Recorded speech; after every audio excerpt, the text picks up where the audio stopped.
Hello, Dense MC here with another Charlie's Angels summary and review. Broadcast on January 18th, 1978, Diamond in the Rough is the 18th episode of the second season. A supposedly retired jewel thief hires the Angels to steal back a famous diamond from a reclusive oil magnate. The Angels agree when the ex-thief vows to take it back to its rightful museum home. Complicating matters are the oil man's elaborate vault security and the ex-thief's old associates who want the diamond for themselves. Featured in this episode is Dan O'Herlihy playing Freddy the Fox Brander, Renee Enriquez as oil magnate Ferris Salim, and Sid Haig as his chief guard Reza. Also in this episode is Robert Perot as Salim's son Ali, Burt Remsen as the Fox's former associate Brewster McFarland, and Tony Giorgio as fellow thief Carl. Both Remsen and Giorgio play different roles in the first season episode The Big Tap Out. Interesting scene of the episode is at the beginning where Freddy the Fox makes his case to Charlie, Bosley, and the Angels in the Townsend office.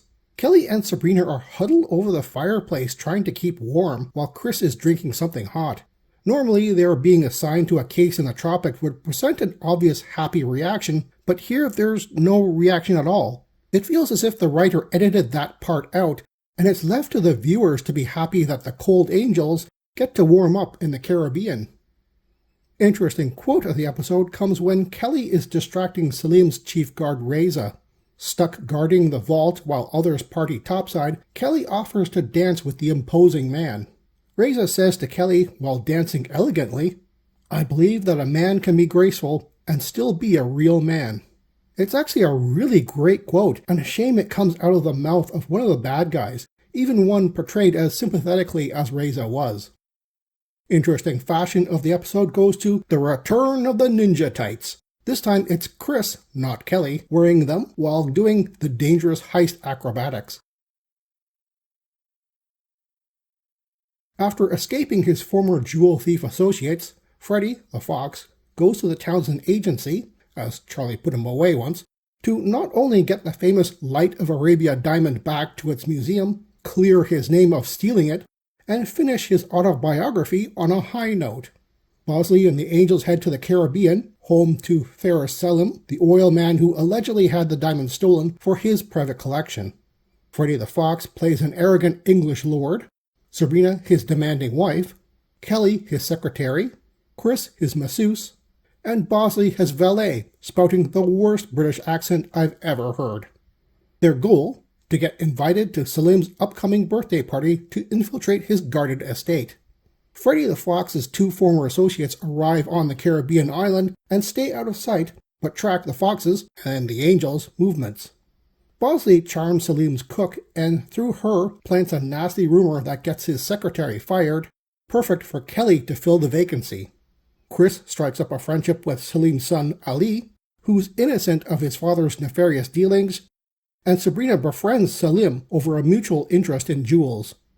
All are invited over to the party, and Salim shows off his vault, showcasing the diamond, not wanting to bore his special guests. The extra security devices are explained, including a venomous snake inside the diamond case, and Sabrina is able to snap some photos via a hidden camera in her brooch. Ali catches Chris scoping out the vault and can't decide whether to alert his father or not. The Fox, Bosley, and the Angels go ahead with their plan despite the uncertainty, while the two thieves secretly watch on. Kelly distracts Reza, who's on duty in the vault, capitalizing on his stoic loneliness, and offers to dance with him, one of his out-of-character hobbies, she discovers. Alone with the getaway van, the Fox is ambushed by the two thieves. Back at Salim's estate, Sabrina cuts open the bars to the one window into the vault room, and Bosley shoots a grappling line so Chris can climb over the alarmed flooring. Hovering over the diamond showcase, Chris unlocks it and uses a loop to hold the snake in place while she plucks the gem from the display. Once Bosley and the two Angels get away from the estate, Kelly grabs Reza's Uzi and blasts the security monitors before leaving too. Meeting up at the getaway van, they notice it's empty until they see the two thieves walking out from behind it. However, they are being held at gunpoint by Ali, who saved the Fox and was waiting for Chris to tell her his decision not to stop the Angels' heist. Ali gets a huge farewell kiss from Chris and plans to tell his father that the two captured thieves were part of the gang who stole the diamond. I'm not sure whether Salim would listen to the thieves' side of the story, or whether he'll notice his diamond is back in the museum and not on the black market, but whatever. Back at the Townsend office, Bosley and the Angels are giving Freddy the Fox crap about his latest entry in his autobiography, attributing their heist solely to himself. A bit ashamed, he does give the book's dedication to Charlie, John, and the three lovely angels. This was a fun episode with a ton of that patented Charlie's Angels charm, and nobody died. A heist story where the planning takes center stage and the actual robbery, being quick and errorless, is unusual but well-paced here. The only downside, upon reflection, is Ali and Reza's stories come off as a bit sad. Ali can't quite get out from under his father's shadow and seems to really love Chris despite knowing she's only with him for the mission. Reza, likewise, opens up to Kelly about his gentle side only for her to betray that trust. Again, as sympathetic as he's written, Reza's still a bad guy, and Kelly swiping his Uzi and firing it on full auto is an admittedly badass conclusion to their scenes together. IMDb gave this episode a 7.3 out of 10, and I'm inclined to agree. There's a lot of goofy charm and not a lot of thrilling drama, but there was plenty of that in the previous episode, oddly enough an episode about diamond theft as well. Good morning, Charlie.